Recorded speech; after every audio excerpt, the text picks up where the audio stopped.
Bonjour à tous et bienvenue sur ma chaîne. En matière d'éducation, on s'intéresse beaucoup aux méthodes. Mais à mon avis, on ne s'intéresse pas assez à l'éducateur.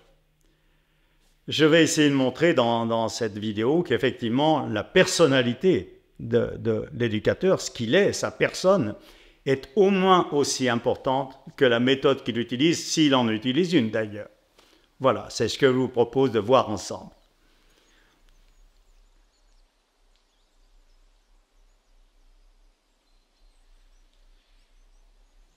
Pour commencer, à propos du titre, il n'y a pas de bonne méthode d'éducation, qui est un peu provocateur.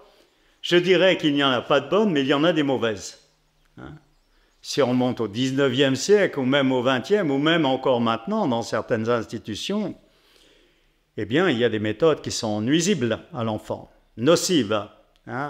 Coercition, mépris, réprimande, brimade, etc., etc. Non-respect.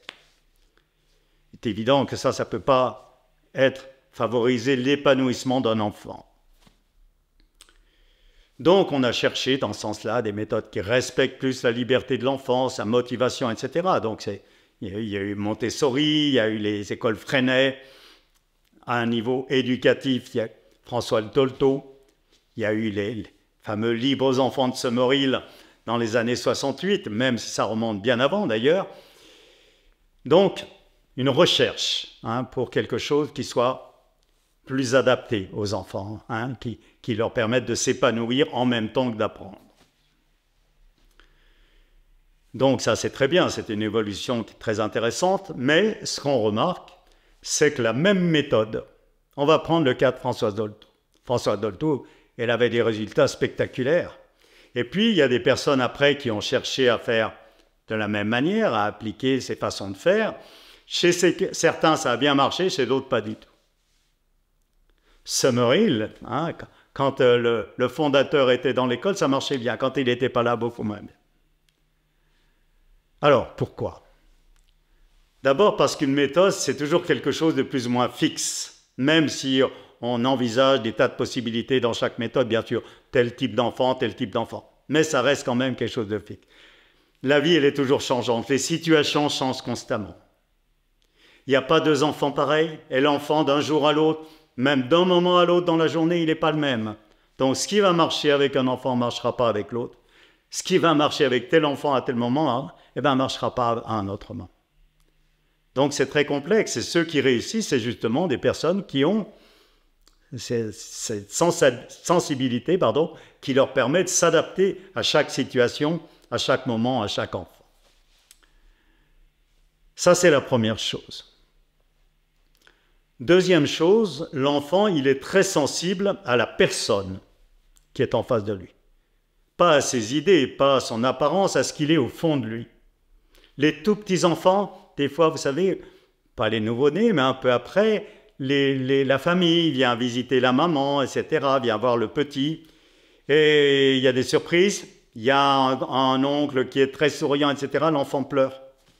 Et puis il y en a un autre qui est un peu bougon, l'enfant, il a le grand sourire. Il sent ce qui est au fond. En matière d'éducation, c'est la même chose. Et il y a deux qualités, j'allais dire, que l'enfant perçoit immédiatement chez l'adulte en face et qui vont être déterminantes, qui sont essentielles. La première, je dirais, c'est l'assise de l'adulte. J'aime pas employer le mot force parce que force, on imagine que c'est ça. Ça, c'est plutôt la faiblesse. Quelqu'un qui a besoin d'imprimer son autorité, c'est quelqu'un qui se sent pas fort. Quelqu'un de fort dans le ventre, j'allais dire, il n'a pas besoin de ça. Et ça, l'enfant le sait. Il va se permettre des choses avec une personne qui ne se permettra pas avec d'autres, sans qu'il ait besoin de le menacer ni quoi que ce soit. Ça, c'est essentiel, aussi bien à mon avis, pour les parents que pour les éducateurs, que dans le milieu enseignant. J'ai été professeur très longtemps, donc je connais un petit peu la question. L'assise, donc. Deuxième qualité, alors là, j'emploie un mot que j'aime pas employer, mais j'en trouve pas d'autre, c'est la bienveillance. La bienveillance naturelle. Ce qui est au fond du cœur de la personne. Là encore, c'est un mot qui est galvaudé, mais on se comprend. Et pas une bienveillance de surface, Hein. Il y a des bienveillances, il y a des gens qui sont dans une philosophie de la bienveillance. J'en ai rencontré. Et une personne m'a dit, justement à propos de certaines personnes qui avaient cette philosophie de la bienveillance, etc., et qui me disait, après les avoir rencontrés, elle m'a dit, ce que j'ai senti, c'est une bienveillance hostile. Bienveillance dans les mots, et puis dans le fond, vous voyez. Et ça, c'est ce que les enfants ressentent, ce qu'on est au fond. C'est un test imparable avec les animaux. Hein, voilà. Donc, assise, bienveillance. Et capacité de s'adapter. Alors, pratiquement, ça c'est un constat. Hein, vous allez dire, mon constat, pourquoi ça marche, pourquoi ça ne marche pas. Qu'est-ce qu'on peut faire, vous allez me dire. J'allais dire la première chose au niveau justement de l'adaptabilité, de l'adaptation à chaque circonstance, chaque moment, chaque enfant à tel moment, c'est ne pas arriver avec un plan préétabli. D'abord, l'enfant, il vous voit venir. S'il sent déjà que vous avez ça, il le sent, lui, si vous avez ça dans la tête. Ou bien, s'il y a un problème, c'est pas facile, mais oubliez le problème. Si vous arrivez avec le problème dans la tête, l'enfant le sent et ça renforce le problème. S'il y a opposition, vous arrivez avec l'idée d'opposition, ça renforce l'opposition. On n'y arrivera pas à 100%, mais on peut le faire quand même. Arrivez, pas sans se demander ce qu'on va faire 2 minutes après. Ça, c'est très important. Page blanche, autant que possible, encore une fois. Et du coup, hein, j'allais dire, votre intelligence intuitive, elle va pouvoir s'exprimer, et c'est elle qui compte hein, dans ces moments-là. Voilà. On va me dire, ça c'est bien beau, mais moi, une personne va me dire, moi, cette intelligence intuitive, si j'attends qu'elle se manifeste, je peux attendre longtemps. Je vous renvoie à une vidéo qui s'appelle sur la décision, je me souviens plus le titre exact, la bonne décision, oui, réfléchir, oui, mais pas trop. Et où j'invite les gens à accepter l'indécision, à ne pas précipiter les choses avec un acte volontaire décidé. Et il y a des personnes qui disent « oui, mais moi je peux attendre longtemps ». Et puis d'autres non. Donc on n'est pas tous égaux.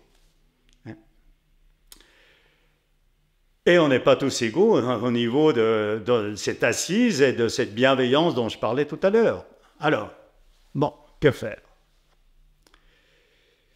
Eh bien, c'est la base de toutes les vidéos de cette chaîne. Hein. Donc, je le redis, il y en a qui ont déjà dû l'entendre plusieurs fois, je m'en excuse auprès d'eux, je le dis pour les gens qui découvrent la chaîne avec cette vidéo. Pour moi, toutes ces vidéos n'auraient pas existé si je n'avais pas découvert il y a très longtemps en arrière, je n'avais pas eu la chance hein, de découvrir une pratique corporelle qui a des effets considérables sur la santé, sur le fonctionnement psychique, sur la gestion des problèmes au quotidien et sur le rapport aux enfants. J'ai été professeur, donc j'ai pu tester. Hein, voilà.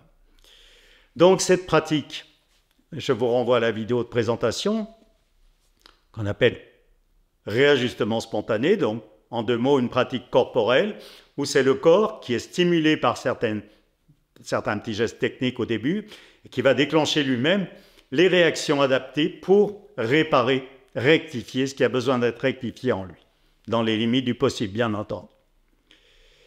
Avec des conséquences sur la santé, j'explique dans la vidéo, avec des conséquences au niveau psychique. Là, je vous renvoie à une autre vidéo, pour ne pas trop alourdir celle-ci, qui s'intitule « Quand le corps libère l'esprit de ses problèmes et du reste », où je montre que, suite à ce travail corporel, et j'explique pourquoi, l'esprit va se libérer, va évacuer toutes sortes de couches qui se sont entassées en lui tout au long de son parcours personnel. Du coup, il va se découvrir sa vraie nature, il va retrouver justement l'intuition face à des situations.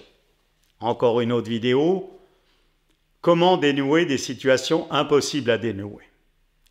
Face aux enfants notamment, je donne dans cette vidéo l'exemple d'un professeur face à un enfant rebelle et voilà cette intuition qui s'est développée et elle trouve le bon mot, complètement en dehors de toute logique. Je vous renvoie à la vidéo, je donnerai d'autres exemples. Et puis, troisième chose, et non la moindre, ce nettoyage intérieur, il va permettre de se reconnecter à des valeurs essentielles, des valeurs fondamentales qui sont au fond de nous. Grâce à ce nettoyage, elles émergent de nouveau, hein, elles se manifestent de nouveau. Si j'en parle maintenant, donc ça c'est encore une autre vidéo, c'est la série aujourd'hui qui s'intitule « A-t-on vraiment besoin de valeurs et de règles ?» C'est ce qui nous intéresse dans le cas de la bienveillance dont je parlais il y a 2 minutes. Effectivement, cette bienveillance, là encore, c'est pas en 2 minutes, hein, et selon d'où on part, selon qu'on est plus ou moins encombré, ça prendra du temps. Hein, pour que la bienveillance apparaisse, il y a des gens qui pratiquent depuis longtemps déjà, et puis la bienveillance, on ne la voit toujours pas. Peut-être bientôt, j'espère, hein, j'espère pour eux, bien entendu, et puis pour l'entourage également. Bien, bref, fin de la parenthèse. Donc, tout ça pour dire, ce n'est pas une baguette magique, mais c'est effectif.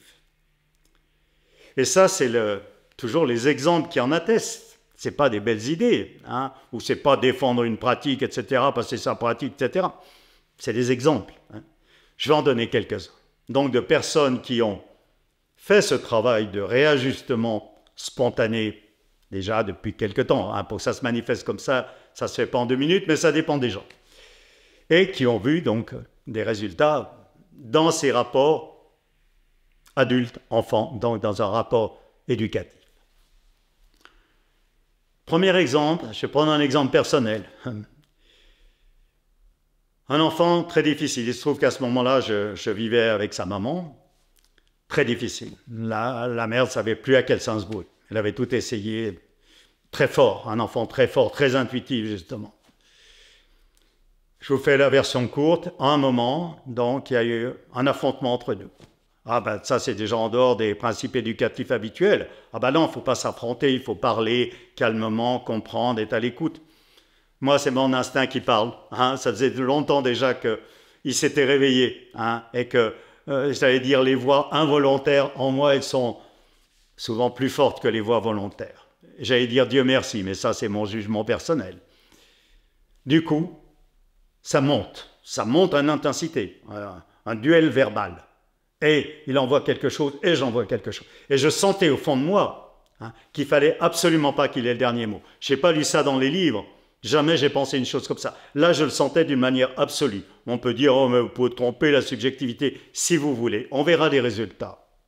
Il n'y a que qui peuvent dire si on s'est fait chanter des chansons, fait son cinéma, ou si effectivement c'était ce qu'il fallait faire. Donc, contraire au principe éducatif, hein, un échange verbal violent. Et il n'était pas question d'échange, c'était impossible. À un moment, j'ai senti, comme vous savez, quand on fait une saignée dans un arbre, là, je pouvais placer quelque chose. Là, j'ai dit quelque chose. Là, ça pouvait passer. Une seconde avant, non. Une seconde après, non. Et puis à la fin, Dieu merci, mon instinct m'a sauvé, mon intuition, ça pouvait durer longtemps. Lui, il n'était pas pressé, hein, ça pouvait durer la journée. Il était fort. Qu'est-ce qui m'est sorti? Au lieu de renvoyer une réplique, j'ai éclaté de rire. Ça, je ne le prévoyais pas. Hein? Comme tactique, c'est un peu bizarre. Mais quelle réponse on peut trouver à un éclat de rire? Ça a mis fin. Et après, de la même façon, je sentais qu'il ne fallait absolument pas qu'il ait le dernier mot. Pendant 3 jours, je sentais d'une manière absolue qu'il ne fallait pas qu'il y ait la moindre allusion, même le moindre regard. C'était aussi sûr qu'il ne fallait pas qu'il ait le dernier mot. Vous voyez? Donc, des directives intérieures, j'en parle dans la vidéo dénouer des situations impossibles, qui sont extrêmement précises, extrêmement fortes. Bon, la suite, sa maman, un peu inquiète, elle me dit « mais tu es violent ». Ben, je lui dis « je pense pas, mais… hein, bon ». Et contrairement à la violence de défoulement, hein, là, ça s'arrête d'un seul coup, ça ne laisse pas de trace. Alors, vous savez, la violence de défoulement, ça ne s'arrêterait jamais, hein, tant qu'on n'ait pas fait vraiment de la casse. Et puis, les effets. À partir de ce jour-là, la situation s'est débloquée avec cet enfant. Et vous voyez, quand ils sentent qu'on est au fond de nous, pourtant, c'est sûrement l'opposition qui lui a été le plus dure dans sa vie, jusqu'à ce moment-là. Et pourtant, il m'aimait beaucoup. Et un jour, je le dis, c'est un peu pour me flatter, parce qu'il m'a décerné le diplôme, il était très sensible. Il m'a dit un jour, ce que je redoute chez toi, Denis, c'est ton intelligence, ça a tourné un peu dans sa tête, primitive. Ah, ben lui aussi, il l'avait. Il n'a pas dit intuitive, primitive. Hein, cerveau reptilien. Lui, il l'a senti. Il l'avait lui aussi. Voilà. Donc, des moments où l'intuition est juste, puisque ça a amené, ça n'a pas été terminé, mais il y a eu avant et après ce pic. Hein, voilà. Donc c'était visiblement la bonne réponse. Un autre cas, une personne qui était éducatrice spécialisée, avec des enfants qui avaient des problèmes physiques, moteurs, et du coup, au niveau psychique, c'était assez compliqué, donc des enfants difficiles. Un jour, il devait taper sur son clavier, et puis ça allait pas, ou c'était une fille, je crois. Elle devait taper, ça ne se faisait pas, etc., etc. Et l'éducatrice va pour lui dire, si tu veux, je peux taper pour toi, à ta place. Et ce qui lui sort de la bouche, c'est pas ça. Si tu veux, je peux taper sur toi. Ah ben là encore, on va dire au niveau éducatif, bravo, le respect de l'enfant, etc.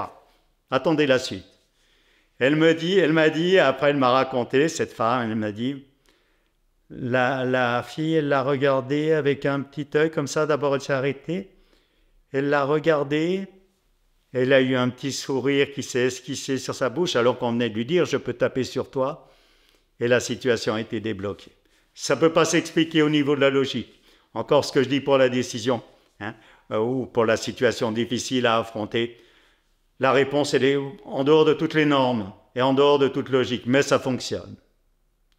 Voilà.